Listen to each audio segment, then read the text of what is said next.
Buenos días, martes 31 de agosto de 2010. Bienvenidos a la entrevista en línea. Estamos transmitiendo en tiempo real desde la sala de redacción de la prensa gráfica. Al inicio de la entrevista puedo pedir disculpas a ustedes porque estamos iniciando un poco tarde, pero no es debido a nuestro invitado que sí estuvo temprano, sino porque hemos esta mañana firmado un convenio de transmisión de la entrevista en línea entre la prensa gráfica, representada por Gabriel Trillos, el director editorial, y el pastor Carlos Rivas del Tabernáculo de Avivamiento Internacional. A partir del próximo lunes salimos en transmisión en señal abierta en televisión a las 9 de la noche, de lunes a viernes, en Canal 25. Ese es nuestro atraso.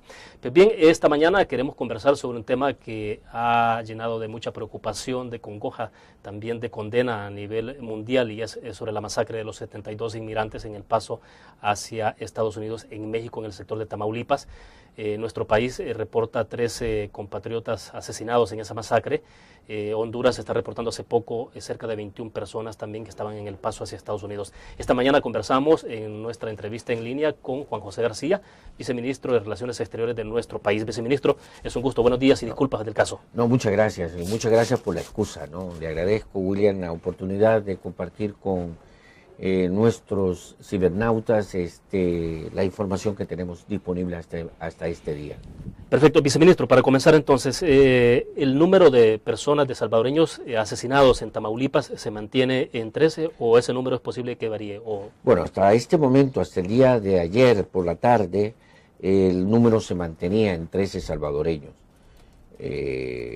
Como usted dice, también se reportan ya 21 hondureños dentro del grupo de asesinados, 5 guatemaltecos, 6 ecuatorianos y un brasileño. Esos son los reportes que tenemos hasta el día de ayer por la noche.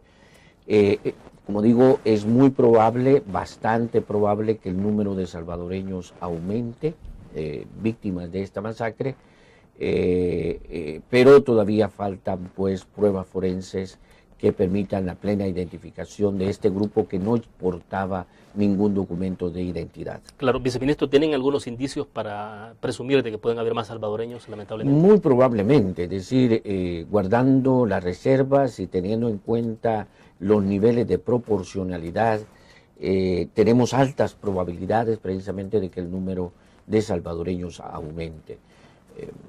No puedo decir una cifra exacta hasta que no tengamos, obviamente, las pruebas técnicas forenses necesarias para la identificación de los cuerpos. Explíquenos alrededor de cuántos cadáveres hay todavía ahí que no han logrado ser identificados. Alrededor de 36 cadáveres todavía no han sido identificados, y otros que han sido, en el caso de los cadáveres de nacionalidad hondureña, hay 6 que están preidentificados, es decir, que no portaban ningún documento de identidad, pero los familiares comienzan a sospechar que son parientes de ellos por las ropas que portaban, por alguna marca en el cuerpo, algún tatuaje, alguna seña especial, y por fotografías que se le habían tomado a los cuerpos, claro, ¿no? Pero estos están preidentificados, no podemos decir que ya están plenamente identificados, ¿no? Ahora, ¿qué se está haciendo en este momento? Porque, digamos, los cadáveres los tienen siempre en un cuarto refrigerado. Sí. ¿Qué se está haciendo? ¿Se están tomando pruebas de ADN en aquellos casos donde no hay identificación? Exactamente. La tarea más urgente en este momento es la tarea de identificación de los cuerpos. Esto ha sido un trabajo bastante difícil por las condiciones en las cuales ocurrió el hecho y luego la magnitud del evento.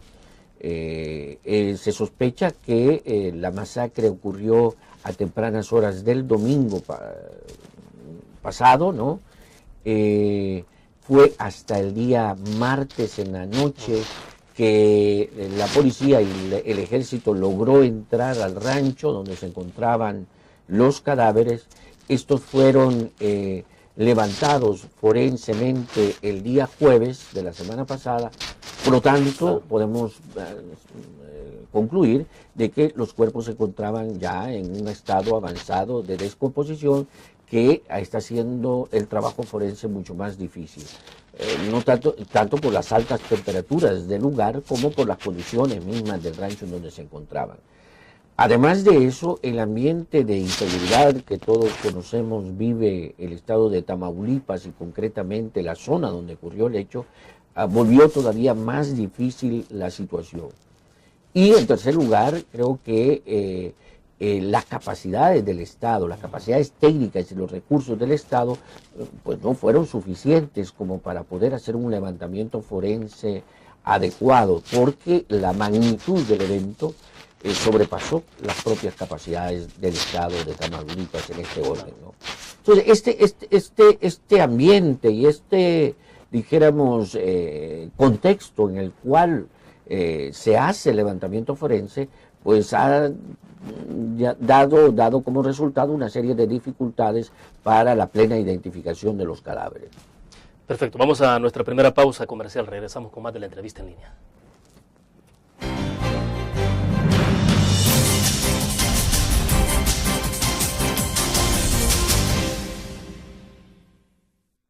En estas vacaciones, quédate y recorre nuestros pueblos llenos de historia y tradiciones, con sabores únicos para disfrutar en familia, donde el colorido invade el ambiente, donde miles de experiencias se mezclan, lugares increíbles que te invitarán a regresar. El Salvador, más tuyo, más cerca y más accesible. Vívelo. Ministerio de Turismo y Corsatur, Gobierno de El Salvador. Acesuiza le ofrece el nuevo beneficio de desempleo para el pago de las primas de sus seguros de vida, salud, autos y residencial. Si usted llegara a quedar sin empleo, Acesuiza le cubre el pago de las primas pendientes de su seguro.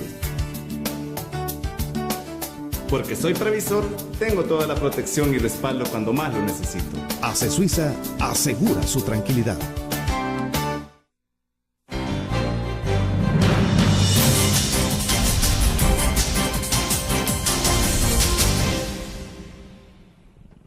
Seguimos esta mañana conversando con el viceministro de Relaciones Exteriores, Juan José García, sobre la lamentable tragedia que ha ocurrido en Tamaulipas la semana pasada y que obviamente involucra hoy por hoy a 13 salvadoreños.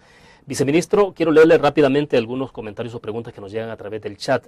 Marlene Palacios de San Salvador dice: esa institución debería tener una campaña de información para la población de los riesgos que se corren al irse a Estados Unidos. Carlos Vázquez de San Marcos, señor viceministro, dice: orienten a la población a no emigrar y crear fuentes de trabajo hoy que están en el poder. Heriberto Aguilar desde Los Ángeles, California, en Estados Unidos: ¿cuáles son los requerimientos necesarios para que estar solicitando en Cancillería, dice, al equipo humano de la Policía Nacional Civil antes de salir a México? Lucía Ponce de San Salvador: ¿cuál es el llamado del Ministerio de Relaciones Exteriores hacia el gobierno de México con respecto a esta masacre ocurrida en ese país? Y Omar Torres de San Francisco, California: el presidente Funes y el ministro Martínez, además de condenar esta masacre, deberían de acudir a organismos internacionales por ayuda. Y Irma Serrano de Matamoros, en México, dice: ¿qué posibilidades de ayuda existen en El Salvador si El Salvador acude a la OEA y las Naciones Unidas en materia de derechos humanos para que investiguen este caso? Bueno, hay muchas preguntas, ¿no? En realidad, la primera de ellas me parece a mí muy importante. De hecho, en el Viceministerio y en Cancillería hemos iniciado ya el diseño de una campaña de disuasión para evitar este tipo de migración indocumentada, irregular, que es precisamente la más peligrosa de todos los tipos de migración. Hemos firmado un convenio con la UCA, con el Departamento de Comunicaciones, para el diseño de esta campaña. Estamos ya listos para iniciarla y desde esa perspectiva, pues disuadir, iniciar una campaña de sensibilización para que esta migración no sucede. Hoy por hoy, el crimen organizado nos está ganando la campaña, ¿no? Porque son ellos precisamente las que hacen una promoción positiva de este tipo de migración, con engaños, con artificios. Les dicen a los familiares aquí y a los familiares en Estados Unidos que esa ruta es segura, que con ellos van a ir muy bien, que van a estar muy pronto en Estados Unidos con los familiares, trabajando, etcétera, ¿no? Y todos sabemos que eso es falso, ¿no? Todos sabemos que eso no puede ser por ahí, ¿no? Ahora, pero díganos, viceministros, siempre que hemos hablado sobre este tema y usted nos ha acompañado gentilmente en la entrevista, se ha dicho, bueno, lo importante es cómo estos países, concretamente El Salvador, genera condiciones para evitar de que más salvadoreños se vayan. Pero uno se pregunta, bueno, lo que pasa es que también tenemos como referente a Estados Unidos, ¿no? Y las condiciones de vida en términos generales en Estados Unidos rebasan por mucho las condiciones que se pueden tener en nuestro país. ¿No será que en medio de todo esto también hay un falso espejismo de las personas, viceministro? Claro que sí. Nosotros estamos trabajando en Nueva Concepción, por ejemplo, formando un comité local de migrantes, en donde uno de los objetivos de este comité es crear condiciones locales, no solo económicas y sociales, sino también culturales, que hagan posible el freno de la migración. Porque como en Nueva Concepción, como en otras comunidades del país con altas tasas de migración, la migración ocurre de manera natural. Los jóvenes, cuando salen de bachillerato, no se preguntan si van a migrar o no, simplemente ocurre la migración, ¿no? Entonces ya esto es un fenómeno cultural. Decíamos en otra entrevista que esto nos parece que es como un destino manifiesto, ¿no? Queremos frenar la migración, queremos crear condiciones locales de desarrollo, oportunidades para los jóvenes que estimulen precisamente quedarse en sus comunidades, ¿no? De hecho, Estados Unidos aparece como el gran espejismo, ¿no? Donde la vida es posible, donde la felicidad es posible lograrla, ¿no? Tenemos que revertir ese proceso y tenemos que revertirlo con una política migratoria de carácter integral, no solamente en la defensa de los derechos de nuestros migrantes, sino haciendo nuestra tarea como país. Y la tarea nuestra es crear condiciones en aquellas localidades que frenen el flujo migratorio. Perfecto, vamos a otra pequeña pausa comercial, regresamos.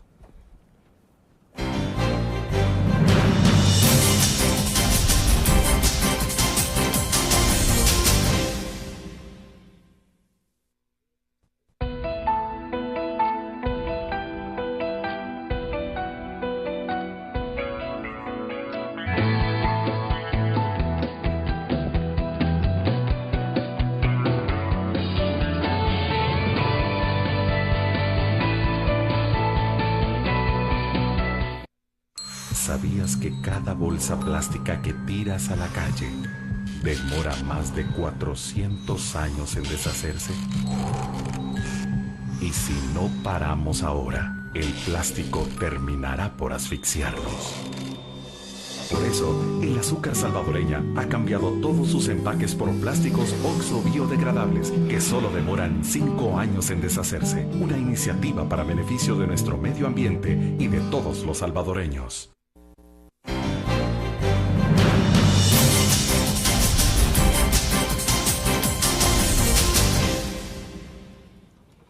Viceministro García, explíquenos, hemos leído declaraciones ahora justamente del subdirector de la Policía Nacional Civil, del comisionado Ramírez Landaverde, confirmando de que ellos tienen todo el equipo técnico, investigadores profesionales para poder acudir a México a reforzar las investigaciones de las autoridades mexicanas. Quisiera saber qué está pasando con esto. Él decía que estaban esperando el requerimiento de parte de Cancillería, o lo que ustedes dispusieran. No, ya eso está listo. Me parece que en el más corto plazo el equipo de investigadores saldrá hacia México. La función más importante de este equipo es colaborar con las autoridades mexicanas en el proceso de identificación de las víctimas, ¿no? Por eso van técnicos en huellas digitales, en pruebas de ADN, en el establecimiento de fotografías que permitan la plena identificación de las víctimas. Esto es lo que nos ocupa inmediatamente, ¿no? Pero entonces la primera etapa es identificación de los cadáveres.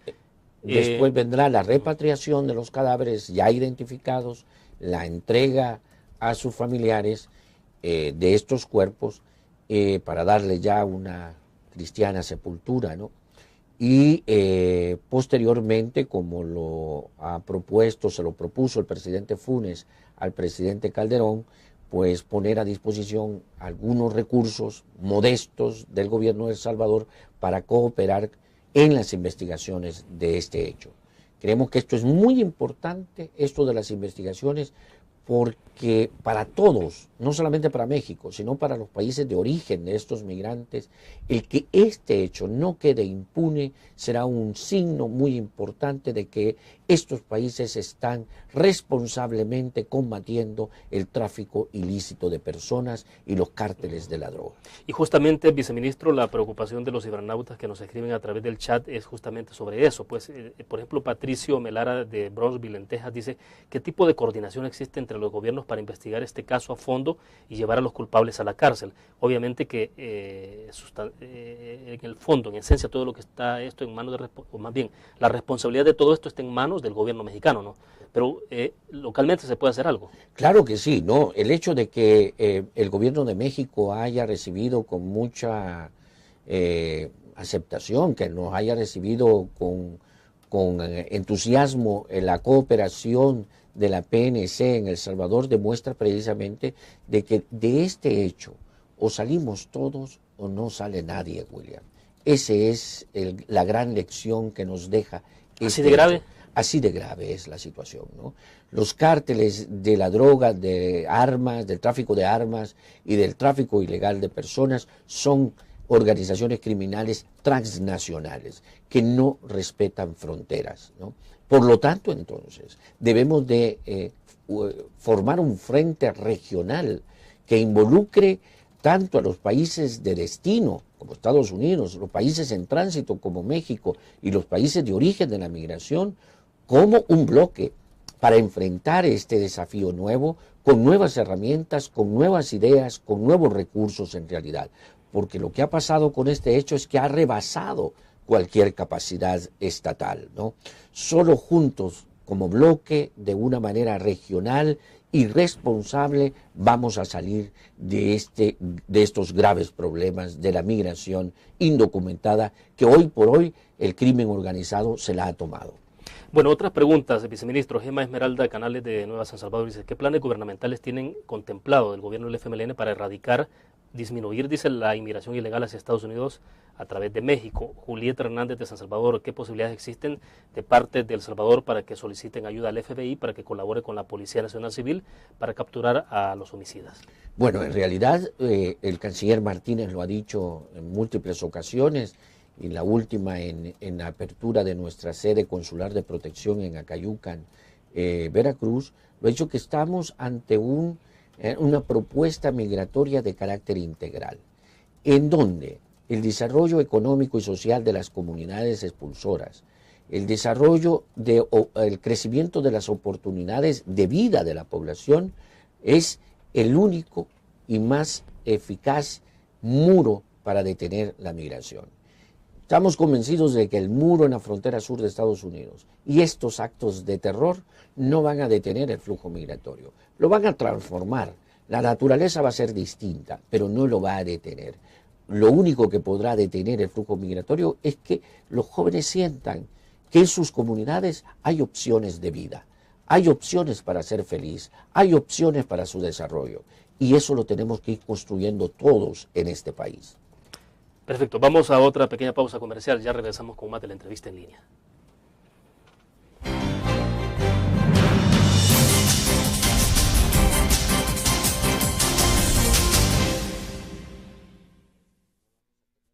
Todos los días salimos a dar lo mejor de nosotros, salimos a dejar el corazón en el trabajo.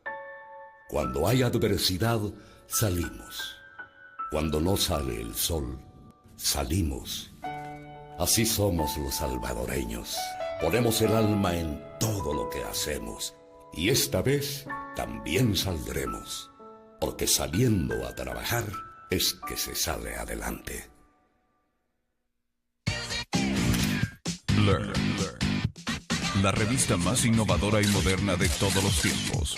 Única en su estilo, creativa. Un espacio exclusivo y reservado de entretenimiento y diversión, llevada al máximo. Blur. Time Out, Movie, lo mejor de la cartelera. Art. Shopping, la guía de la moda. Go, viajes cortos fuera de la ciudad. Blur.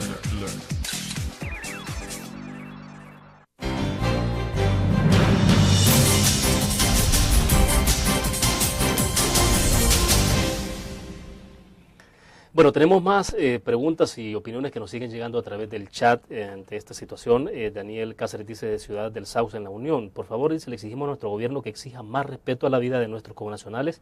México siempre se lo pide a Estados Unidos. Julieta Hernández de San Salvador.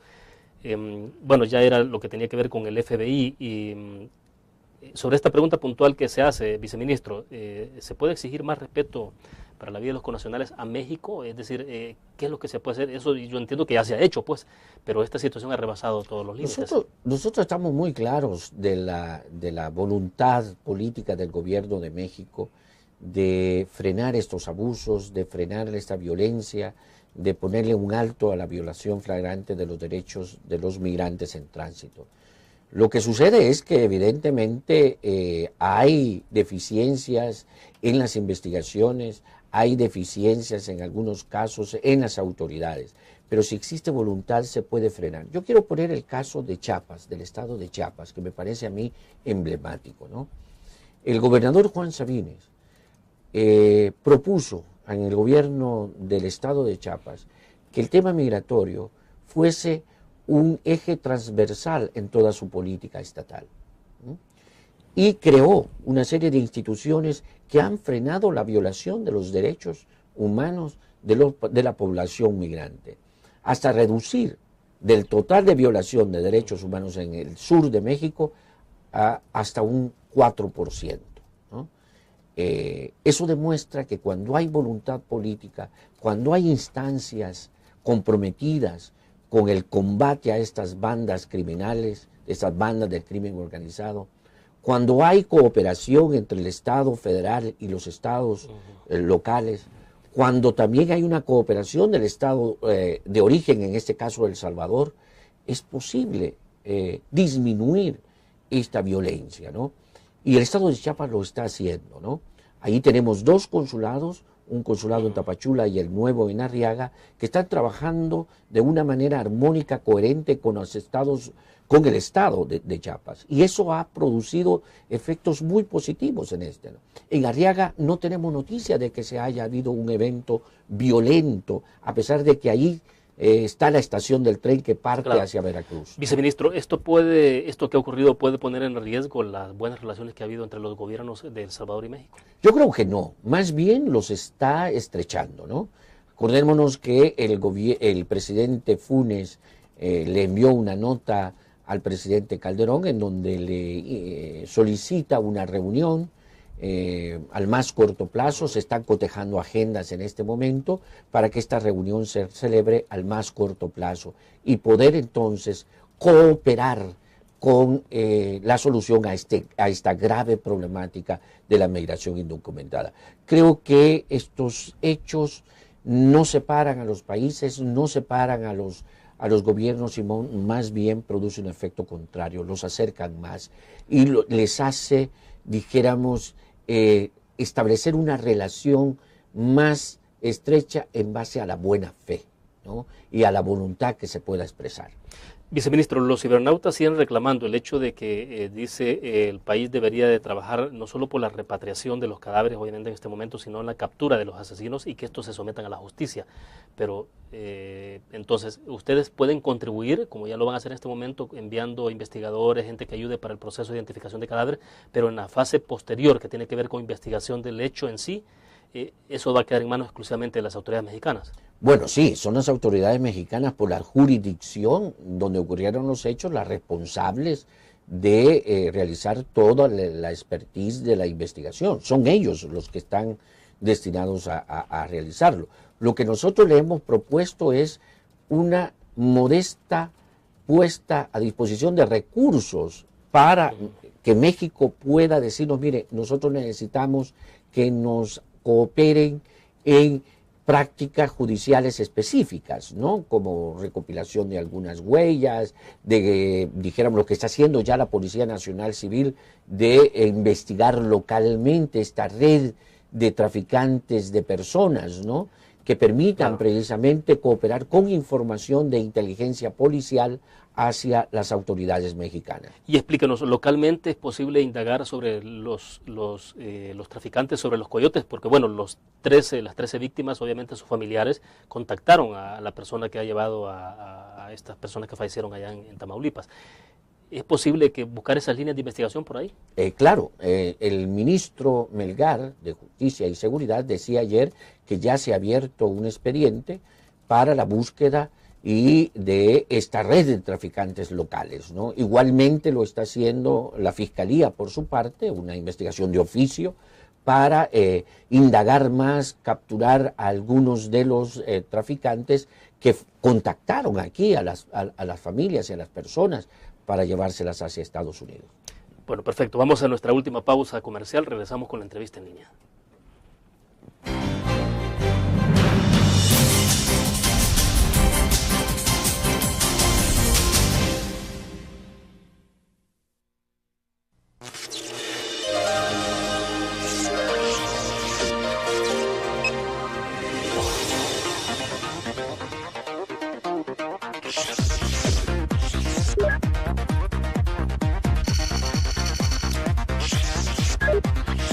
Estimulamos tus sentidos para que leas, veas, escuches e interactúes con la verdad. LPG Multimedia.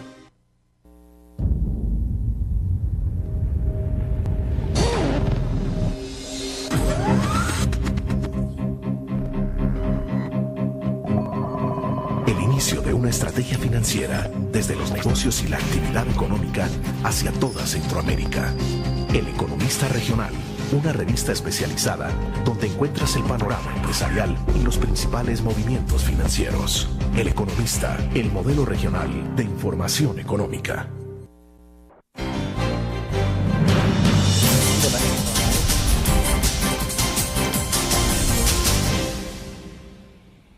Bueno, estamos al cierre de la entrevista en línea, nos queda poco tiempo, pero bueno, Carlos Gálvez Molina de Santiago Normal con La Paz dice, desde antes se sabe que existe un odio a inmigrantes que transitan por México para llegar a los Estados Unidos.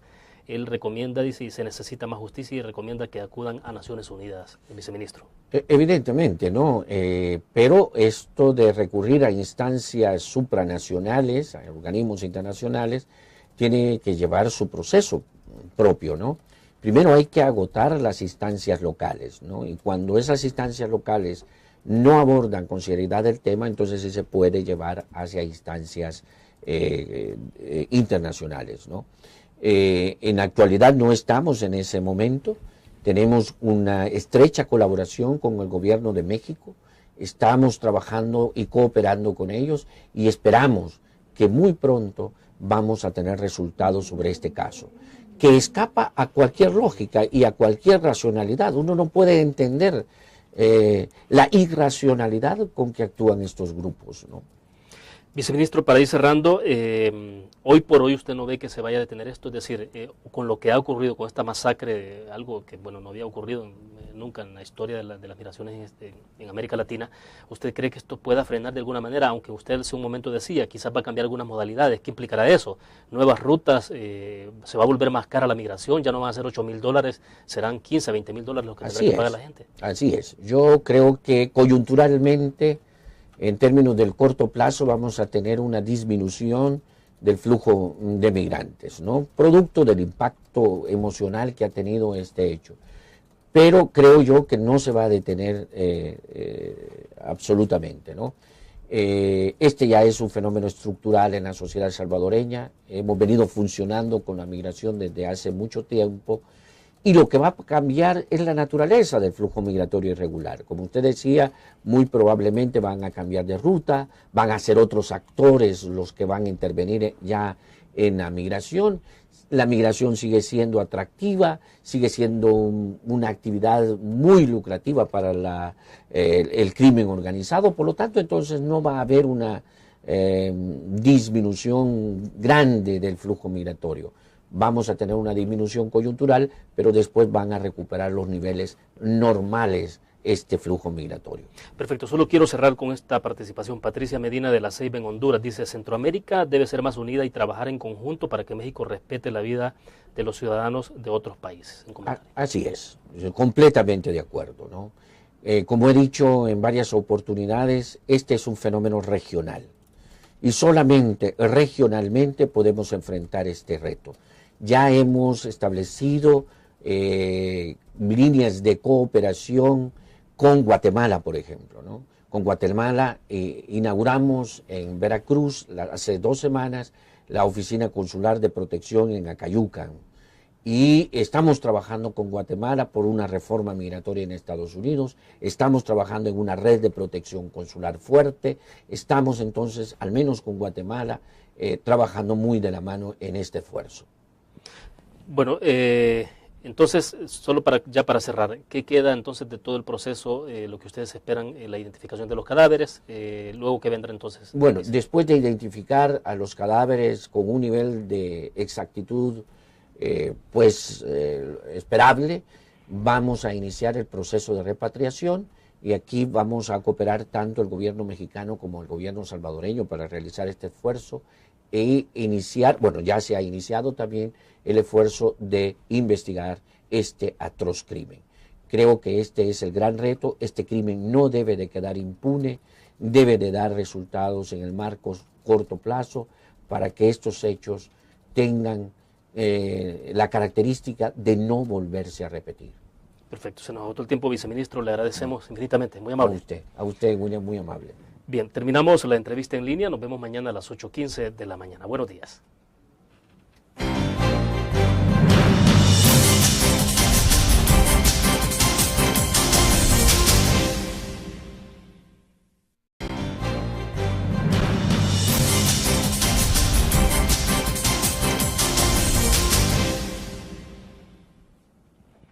Buenos días, martes 31 de agosto de 2010, bienvenidos a la entrevista en línea. Estamos transmitiendo en tiempo real desde la sala de redacción de la Prensa Gráfica. Al inicio de la entrevista puedo pedir disculpas a ustedes porque estamos iniciando un poco tarde, pero no es debido a nuestro invitado que sí estuvo temprano, sino porque hemos esta mañana firmado un convenio de transmisión de la entrevista en línea entre la Prensa Gráfica, representada por Gabriel Trillos, el director editorial, y el pastor Carlos Rivas del Tabernáculo de Avivamiento Internacional. A partir del próximo lunes salimos en transmisión en señal abierta en televisión a las 9 de la noche, de lunes a viernes, en Canal 25. Cadáveres hay todavía ahí que no han logrado ser identificados. Alrededor de 36 cadáveres todavía no han sido identificados y otros que han sido, en el caso de los cadáveres de nacionalidad hondureña, hay 6 que están preidentificados, es decir, que no portaban ningún documento de identidad, pero los familiares comienzan a sospechar que son parientes de ellos por las ropas que portaban, por alguna marca en el cuerpo, algún tatuaje, alguna seña especial y por fotografías que se le habían tomado a los cuerpos, claro, ¿no?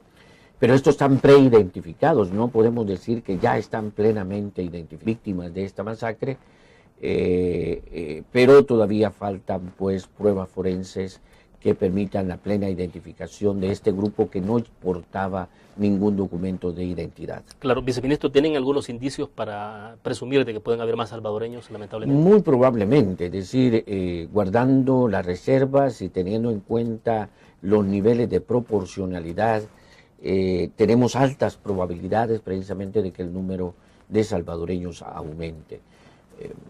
No puedo decir una cifra exacta hasta que no tengamos, obviamente, las pruebas técnicas forenses necesarias para la identificación de los cuerpos. Explíquenos alrededor de cuántos, pues eso es nuestro atraso.